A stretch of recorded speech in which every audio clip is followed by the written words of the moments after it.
Loin de la capitale abidjanaise et précisément à Yamoussoukro, la Commission des affaires sociales et culturelles du Sénat, présidée par Michel Benoît Kofi, a procédé à l'examen de 2 projets de loi. Le premier est un projet de loi d'orientation de l'enseignement et de la formation technique et professionnelle. Le second, quant à lui, est un projet de loi portant création, attribution, organisation et fonctionnement de l'Ordre national des infirmiers et infirmières de Côte d'Ivoire. Reportage. Le ministre de l'Enseignement technique, de la formation professionnelle et de l'apprentissage a présenté aux sénateurs le projet de loi d'orientation de l'enseignement et de la formation technique et professionnelle.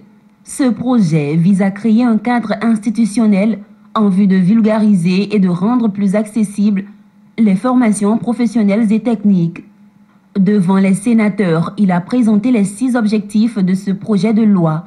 Il s'agit entre autres du renforcement de la synergie entre la formation et les besoins du secteur productif dans les entreprises privées, de la digitalisation optimale des établissements, de l'autorisation accordée à ces structures privées à l'effet d'apporter leur expertise dans la formation professionnelle.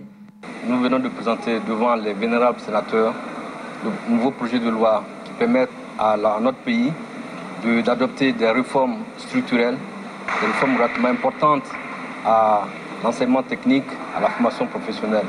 Mais ce qu'il faut retenir, c'est que le président de la République a le souci de former les jeunes véritablement au métier et de les insérer de façon durable en activité. Donc l'essence de la loi, c'est de pouvoir ouvrir notre dispositif à des branches professionnelles, à des partenaires extérieurs qui, sous le contrôle de l'État, vont nous aider à créer des écoles, à les équiper, à appuyer l'État dans ses efforts, de sorte qu'on puisse former nos jeunes dans des spécialisations pointues. À sa suite, le ministre Pierre Ngoudemba, ministre de la Santé, de l'Hygiène publique et de la couverture maladie universelle, a exposé sur la nécessité d'organiser la profession d'infirmier et d'infirmière en Côte d'Ivoire. Ces derniers temps, nous avons déploré ça et là quelques comportements de professionnels de santé.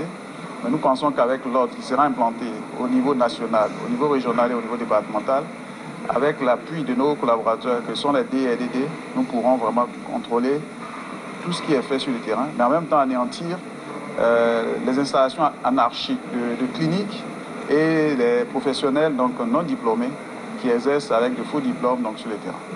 Au terme des échanges, les projets de loi des ministres de l'enseignement technique, de la formation professionnelle et de l'apprentissage et celui de l'enseignement et de la formation technique et professionnelle ont été adoptés à l'unanimité des membres présents de la Commission des affaires sociales et culturelles du Sénat.